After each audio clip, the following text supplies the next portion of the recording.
Hi friends, welcome to my channel super trader Lakshya. और एक और वीडियो लेकर आया हूँ। एजुकेशन भरा वीडियो होने वाला है एग्जैक्टली। और ये सबसे पहली चीज़ है, जब आप शेयर बाज़ार में आते हैं, स्टॉक मार्केट में आते हैं, तो आपको पता होना चाहिए कि स्टॉक मार्केट है क्या और शेयर बाज़ार कई लोग इसको बोलते हैं, स्टॉक मार्केट कई लोग बोलते हैं। तो ये है क्या? तो आज इस वीडियो में सबसे पहले मैं बात करूँगा कि शेयर बाज़ार है क्या। बहुत सारे लोगों को डाउट होता है, क्या ये सही चीज़ है, क्या ये गलत चीज़ है, क्या ये लीगल है, क्या इसमें कोई रिस्क तो नहीं है, कहीं ये कोई फ्रॉड तो नहीं हो जाएगा, मेरा पैसा कोई लेकर चला तो नहीं जाएगा। तो जब आपको पता रहेगा कि ये एक लीगल चीज़ है, गवर्नमेंट रेगुलेटेड चीज़ है, गवर्नमेंट का इसमें रेगुलेशन बॉडी है जो उसको पूरा कंट्रोल करता है, तो यहाँ पे कोई रिस्क नहीं है। एटलीस्ट सेफ्टी वाइज अगर आप ट्रेडिंग करते हैं तो डेफिनेटली इन्वेस्टमेंट में रिस्क तो हमेशा होते हैं, रिटर्न्स भी होते हैं, तो वो एक अलग चीज़ है। लेकिन ओवरऑल ये एक अच्छी चीज़ है, ये बिजनेस की तरह है और यहाँ पे लॉन्ग टर्म में पैसा लगा सकते हैं, शॉर्ट टर्म में ट्रेडिंग कर सकते हैं। तो इन सब चीज़ों के बारे में आज मैं बात करूँगा इस वीडियो में। तो सबसे पहले देख लेते हैं कि शेयर बाज़ार या फाइनेंशियल मार्केट हम कहेंगे सबसे पहले, जो ब्रॉड टर्म यूज़ होता है।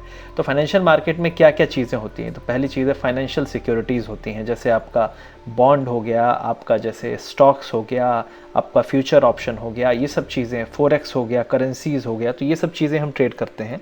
तो बेसिकली हम इसमें इन्वेस्ट करते हैं और लॉन्ग टर्म के लिए ट्रेडिंग करते हैं। और कुछ चीज़ें भी हम ट्रेड करते हैं, जैसे कमोडिटीज़ में आपका आता है क्रूड, गोल्ड और बहुत सारी चीज़ें और भी होती हैं, वो कमोडिटीज़ में आती हैं। और यहाँ पे वैल्यू बनता है, यहाँ पे एक ट्रांजैक्शन का कॉस्ट लगता है आपके ब्रोकरेज के तौर पे, जो आपको ब्रोकर एक टर्मिनल प्रोवाइड करता है जिसके थ्रू आप इन सब चीज़ों को बाय और सेल कर सकते हो। और ये जो प्राइसेस हैं वो क्या रिफ्लेक्ट करते हैं? बेसिकली डिमांड और सप्लाई रिफ्लेक्ट करते हैं। तो डिमांड एंड सप्लाई मतलब कोई ख़रीदता है तो कोई बेचता है। तो जो बेच रहा है उसे लग रहा है कि मुझे इसकी ज़रूरत नहीं है या ये सही वैल्यू नहीं है होल्ड करने के लिए, तो वो बेचता है। और कोई इंसान है जो सोचता है कि यार इसकी वैल्यू अभी अच्छी है, तो वो ख़रीदता है। तो ये सब चीज़ें बेसिकली इंपॉर्टेंट पॉइंट हैं फाइनेंशियल मार्केट के, और फाइनेंशियल मार्केट में ये सभी चीज़ें होती हैं। अब हम बात कर लेते हैं कि एग्जैक्टली फाइनेंशियल मार्केट में क्या क्या है। तो पहली चीज़ है stocks, bonds, precious metals, agriculture products. Commodity में आपका धनिया, जीरा, बहुत सारी चीज़ें होती हैं। प्रीशियस मेटल्स में आपका गोल्ड, सिल्वर, प्लैटिनम, ये सब चीज़ें होती हैं। आपका कॉपर, जिंक, लेड, ये सब जो भी मेटल्स होते हैं। तो इस टाइप के प्रीशियस मेटल, जैसे आपके जो महंगे मेटल्स होते हैं और सस्ते मेटल्स, बहुत सारी चीज़ें होती हैं इसमें। तो ये फाइनेंशियल मार्केट के अंदर आता है और इसको आप अपने डीमैट अकाउंट के थ्रू ट्रेड कर सकते हो। ठीक है, तो अगर आप डीमैट अकाउंट खोलते हैं तो आपको अगर सोना खरीदना है तो आप दुकान में जाके पहले तो सॉलिड गोल्ड खरीद सकते हैं, या फिर आप इलेक्ट्रॉनिक गोल्ड भी खरीद सकते हैं अपने डीमैट के थ्रू। तो ये काफ़ी अच्छी फैसिलिटी होती है क्योंकि ये सेफ़ है। और इसमें भी वही इंक्रीमेंट, अगर प्राइस आपने आज 40,000 रुपये पे सोना खरीदा है 40,000 पे, कल को 50,000 चला जाता है हर 10 ग्राम का, तो यहाँ पे भी आप तुरंत बेच के उसको 10,000 का प्रॉफिट बुक कर सकते हो। लेकिन अगर आपको फिजिकल गोल्ड आपने खरीदा हुआ है 1 kg का या जो भी, तो आपको पहले निकालना पड़ेगा, आपने लॉकर में रखा होगा, फिर आपको जाके उसकी देखनी पड़ेगी कि कौन खरीदने वाला है, कोई ज्वेलर वाला होगा खरीदेगा, और उसके बीच में रिस्क भी रहता है, डर भी रहता है, कोई चुरा ना ले, कोई घर में डकैती ना हो जाए। तो ये सब चीज़ें हैं, तो सेफ्टी काफ़ी है यहाँ पे। अगर आप देखें तो इस टाइप के एसेट्स काफ़ी अच्छे हैं अगर आप डीमैट के थ्रू खरीदते हैं, तो ये एक बेनिफिट है। अगर आपके पास डीमैट नहीं है और आप शेयर बाज़ार में नए हैं, तो इस वीडियो के लिंक पे जाके आप डीमैट अकाउंट खुलवा सकते हैं। और यहाँ पे हमारा जो पार्टनर है इन्वेस्टमेंट रिलेटेड, तो उसके ऐप भी आप चेक कर सकते हैं, जहाँ पे आप काफ़ी चीज़ें, म्यूचुअल फंड्स और ये सब इन्वेस्ट कर सकते हैं, जो कि एक स्टॉक मार्केट और फाइनेंशियल मार्केट का ही पार्ट है। अब यहाँ सबसे पहले बात करेंगे कि स्टॉक मार्केट क्या है। तो स्टॉक मार्केट एक जगह है जहाँ पे पब्लिक लिस्टेड कंपनी, जो भी कंपनी है जहाँ पे पब्लिक की हिस्सेदारी, हमारी आपकी हिस्सेदारी हो सकती है, आप ले सकते हैं हिस्सेदारी, वो चीज़ें वहाँ पे ट्रेड होती हैं और लिस्टेड होती हैं सबसे पहले। और वहाँ पे क्या है, आपका जो ब्रोकर होता है आपको फैसिलिटी प्रोवाइड करता है कि आप उसमें अपनी हिस्सेदारी ले सकते हो शेयर खरीद के, और लॉन्ग टर्म के लिए छोड़ दीजिए। और दूसरी चीज़ है, आप उसमें ट्रेडिंग भी कर सकते हो शॉर्ट टर्म के लिए, कि आपने आज खरीदा और आप 1-2 दिन, 3 दिन, 4 दिन में बेच भी सकते हो। तो उसके लिए बहुत सारे इंस्ट्रूमेंट्स भी होते हैं। और जो इंडिया के जो टॉप अभी एक्सचेंजेस हैं जहाँ पे ये स्टॉक मार्केट की ट्रेडिंग होती है, वो है BSE और NSE। तो BSE जो है वो बॉम्बे स्टॉक एक्सचेंज है, और जो NSE है वो नेशनल स्टॉक एक्सचेंज है। अब बहुत सारे लोग बोलते हैं कि स्टॉक मार्केट बकवास चीज़ है, स्टॉक मार्केट फ्रॉड है, स्टॉक मार्केट रियल नहीं है। लेकिन उन्हें पता नहीं है एग्जैक्टली कि स्टॉक मार्केट एक बहुत इंपॉर्टेंट बेसिस है रियल इकोनॉमी का, और स्टॉक मार्केट को बनाया क्यों गया था, और इकोनॉमी में ये बहुत इंपॉर्टेंट पार्ट प्ले करता है। क्योंकि जो स्टॉक मार्केट है उसके थ्रू कंपनीज़ जो हैं, जो भी कंपनीज़ हैं आपकी, जैसे इन्फोसिस हो गई, विप्रो हो गई, TCS हो गई, बैंक्स हो गए, ये लोग रेज कर सकते हैं कैपिटल। हर कंपनी को एक्सपैंड होने के लिए पैसा चाहिए होता है, तो पैसा आप लोन से ले सकते हो या पैसा आप स्टॉक मार्केट से निकाल सकते हो, उठा सकते हो। तो स्टॉक मार्केट एक बहुत ही अच्छा तरीका है जहाँ से आप बहुत आसानी से, अगर आपकी कंपनी अच्छी है तो बहुत आसानी से आप आईपीओ के थ्रू, आईपीओ होता है इनिशियल पब्लिक ऑफरिंग, जिसके थ्रू आप अपनी कंपनी के शेयर्स लोगों को डिस्ट्रीब्यूट कर सकते हो, बेच सकते हो, ताकि वो भी इसमें हिस्सेदारी ले सकें, और उसको कहते हैं आईपीओ, इनिशियल पब्लिक ऑफरिंग। तो ये बहुत अच्छा तरीका है कैपिटल रेज करने का। बहुत सारी कंपनीज बीच बीच में अपने जो स्टेक सेल करती रहती है ताकि थोड़े हिस्सेदारी बेच के और कैपिटल जुटाया जा सके, और ये बहुत अच्छा तरीका है क्योंकि लोन लेंगे तो लोन का रेट डेफिनेटली बहुत हाई होता है, तो उसके कंपैरिजन में ये बहुत अच्छा तरीका है स्टॉक मार्केट में लिस्ट करके वहाँ से पैसा उठाने का। और वहाँ पे क्या होता है कि बहुत सारे लोग अगर खरीद रहे हैं आपके स्टॉक को और बेचने वाले कम है, तो इस तरीके से डिमांड ज़्यादा है, सप्लाई कम है, तो आपका प्राइस ऊपर जाने लगता है। अगर इसी तरीके से बहुत ज़्यादा आपकी सप्लाई आ गई और डिमांड नहीं है, तो डेफिनेटली वो प्राइस नीचे जाने लगता है। तो इस तरीके से डिमांड और सप्लाई काम करता है किसी भी शेयर प्राइस को ऊपर उठाने में या नीचे गिराने में। तो ये एक इंपॉर्टेंट पॉइंट है जो आपको जानना है कि आप लोग बोलेंगे कि शेयर प्राइस क्यों ऊपर उठता है, इसमें इसके पीछे कोई होता है, हो सकता है इसके पीछे भी कोई पावरफुल लोग हो सकते हैं जिनके पास ज़्यादा पैसा है डेफिनेटली। क्योंकि अगर आप देखें दुनिया में 3% लोगों के पास, 3% लोगों के पास 97% पैसा है, तो डेफिनेटली लोग पावरफुल जो हैं वो तो मूव करते ही हैं। लेकिन इसमें एक वो जो 3% लोग हैं उनके पास भी एक मौका है कि उस ग्रोथ में अपनी हिस्सेदारी ले सकें। तो इसके स्टॉक मार्केट के अलावा और कोई तरीका नहीं है। आपको अंबानी अपनी कंपनी में वैसे हिस्सेदारी नहीं देगा, लेकिन आप उसके शेयर खरीद सकते हो कोई भी रिलायंस के, और उससे आप उसके पार्टनर बन सकते हो। तो ये एक आसान ओपन तरीका है जिसके थ्रू आप शेयर मार्केट में किसी भी कंपनी के हिस्सेदार बन सकते हो। ये प्रोसेस स्टार्ट कैसे होता है? तो सबसे पहले कंपनी की लिस्टिंग होती है प्राइमरी मार्केट में आईपीओ के थ्रू।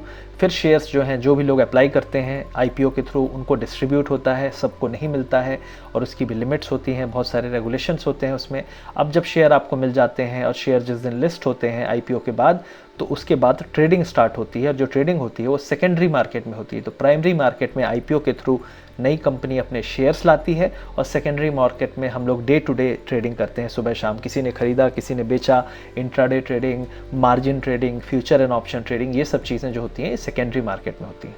जो स्टॉक होता है, कई लोग पूछेंगे स्टॉक क्या है? तो स्टॉक बेसिकली एक इंस्ट्रूमेंट है जो आपकी ओनरशिप बताता है, और उसको कहते हैं इक्विटी। किसी भी कॉरपोरेशन में, कोई भी कंपनी में आपकी हिस्सेदारी को जो बताता है वो है स्टॉक। आपके पास एक शेयर है, मतलब अगर कंपनी ने 1 करोड़ शेयर जारी किए हैं, तो आप उन 1 करोड़ लोगों में हैं एक जिनके पास ये एक शेयर है। तो इस तरीके से आप शेयर होल्डर बनते हैं किसी भी कॉरपोरेशन के एसेट्स में। एसेट्स मतलब हिस्सेदारी है, पूरी पूरी हिस्सेदारी है। तो उसके एसेट्स में, उसके प्रॉफिट्स में, उसके लॉस में आप पूरी तरीके से हिस्सेदार हैं। इसका मतलब नहीं है कि कंपनी लॉस करेगी तो आपको अपने जेब से पैसा देना पड़ेगा, ऐसा नहीं है। आपका जो शेयर प्राइस है वो गिरता है जब भी कोई कंपनी लॉस करती है, और जब भी कोई कंपनी प्रॉफिट करती है तो शेयर प्राइस उठता है। तो डेफिनेटली जो आपके पास एसेट आपने ले रखा है उसका प्राइस ऊपर नीचे होता है बेस्ड ऑन कि कंपनी अच्छा कर रही है या बुरा कर रही है। अब स्टॉक एक्सचेंज क्या होता है? जैसे मैंने बताया कि 2 स्टॉक एक्सचेंज है प्राइमरी अपने इंडिया के, वो हैं एनएससी और बीएससी। तो स्टॉक एक्सचेंज क्या करते हैं? ये आपको फैसिलिटी प्रोवाइड करते हैं, और ये आपको असिस्ट करते हैं, रेगुलेट करते हैं। ये पूरा सिस्टम जो है बाइंग का, सेलिंग का, एक बायर होता है तो कोई ना कोई तो बेच रहा होगा तभी आप बाय कर सकते हो, कोई एक सेलर है तो उसको बायर चाहिए। तो ये सब चीज़ है, डीलिंग जो होती है पूरी पूरी, ये आपका एक्सचेंज करता है। तो इस चीज़ में एक्सचेंज का बहुत ज़्यादा इंपॉर्टेंट रोल है। अब यहाँ पे एक और इम्पॉर्टेंट पॉइंट है और नाम आपने सुना होगा जिसका नाम है सेबी। तो सेबी क्या होता है? तो SEBI basically security exchange board of India है, ठीक है। तो ये क्या करता है? ये रेगुलेटर है, और ये गवर्नमेंट ऑफ इंडिया से रेगुलेटेड होता है। और ये जो रेगुलेटर है ये आपकी पूरी हरकतें, जो भी चीज़ें हो रही हैं, आप इनसाइडर खबरों पे कोई बाइंग तो नहीं कर रहा है, कोई आदमी गड़बड़ तो नहीं कर रहा है, कोई फ्रॉड तो नहीं कर रहा है, क्योंकि बीएससी और एनएससी भी एक इंडिविजुअल बॉडी है जिनको रेगुलेट करने की ज़रूरत है। तो सेबी ये भी करता है कि एनएससी बीएससी वाले लोग भी कहीं कुछ गड़बड़ ना करें। तो ये रेगुलेटर है, और जिस तरीके से सीबीआई है, जिस तरीके से आरबीआई है, हर चीज़ का रेगुलेटर जो गवर्नमेंट है, तो उसने इसी तरीके से सेबी को ये अपॉइंटमेंट दिया है कि आप जाके पूरा ये जो मार्केट है इसको देखिए, इसमें कोई गड़बड़ी ना होने पाए, इसमें लोगों का पैसा ना फंसे, इसमें लोगों का लॉस ना हो, कोई स्कैम ना हो। तो ये सब सेबी के अंडर आता है, और सेबी एक रेगुलेटरी बॉडी है, वॉच डॉग है, जो पूरी देख रेख करता है इस पूरे मार्केट की। अब यहाँ पे 2 पॉइंट हैं, BSE और NSE। तो BSE NSE की हम बात कर ले तो BSE जो है हमारा सबसे पुराना स्टॉक एक्सचेंज है, 1875 में इस्टेब्लिश हुआ था, और ये जो मार्केट है इसमें काफ़ी सारे शेयर हैं, आज भी बहुत ज़्यादा शेयर हैं इसमें, NSE से ज़्यादा हैं, लेकिन जो वॉल्यूम है सबसे ज़्यादा NSE में ही होता है। और ये भी आपको पता होगा, सुना होगा आपने, कि NSE में पूरी दुनिया में हाईएस्ट वॉल्यूम ट्रेड होते हैं फ्यूचर एंड ऑप्शन के, और वो है इंडिया। इंडिया में NSE में दुनिया में सबसे ज़्यादा वॉल्यूम ट्रेड होते हैं फ्यूचर एंड ऑप्शन के। तो ये एक बहुत बड़ा अचीवमेंट है हमारे कंट्री के लिए, लेकिन ये भी दिखाता है कि इनके ऊपर ज़्यादा रिस्पॉन्सिबिलिटीज़ हैं, क्योंकि आजकल क्या होता है, आपका ब्रोकर, आपने सुना भी होगा अगर आप नए हैं स्टॉक मार्केट में, कि कभी ब्रोकर का जो टर्मिनल है कभी फेल हो जाता है, हैंग हो जाता है, कभी NSE से ऑर्डर्स आना बंद हो जाते हैं, आपने बाय बटन दबाया, बाय ही नहीं हुआ, आपने सेल बटन दबाया, सेल ही नहीं हुआ, उसके कारण लॉस हो गया। तो ये सब जिम्मेदारी होती है NSE की कि ये सब चीज़ें स्मूथ फंक्शनिंग हो। तो जो NSE है वो 1992 में फॉर्म हुआ था, और जो इसको निफ्टी भी कहते हैं, ठीक है, NSE 50।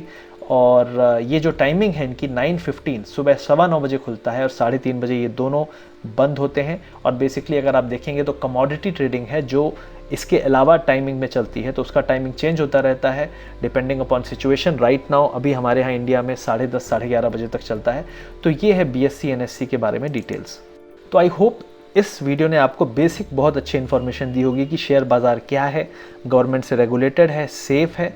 और आपको एक और चीज़ हमेशा याद रखनी है कि investment in knowledge page the best interest. तो बेसिकली आपको ये दिख तो सब अच्छा रहा है, सब कुछ अच्छा है, लेकिन एक चीज़ आपको हमेशा याद रखना है कि इन्वेस्टमेंट और ट्रेडिंग में रिस्क होता है, और आपको सोच समझ के जान के करना है कि क्या चीज़ें यहाँ पे रिस्की हैं, जो रिस्की चीज़ें हैं वो नहीं करनी है। आपको पता होना चाहिए कि कितना खतरा है, कितना रिस्क है और कितना रिवॉर्ड आ सकता है। ऐसा नहीं है कि ख़राब है सब कुछ। यहाँ पे लोगों ने बहुत पैसे कमाए हैं, लेकिन पेशेंस का गेम है, आपको पेशेंस रखना पड़ेगा, आपको समझना पड़ेगा कि इन्वेस्टमेंट कब करना चाहिए। इसके लिए बहुत सारी बुक्स हैं, बहुत सारा आप पढ़ सकते हो, गूगल में है, और कहीं ना कहीं आप सीख भी सकते हो, क्योंकि जितना आप यहाँ पे इन्वेस्ट करोगे सीखने में, उतना आपको रिटर्न्स तो कहीं भी एक अच्छे इन्वेस्टमेंट या ट्रेड से मिल सकता है।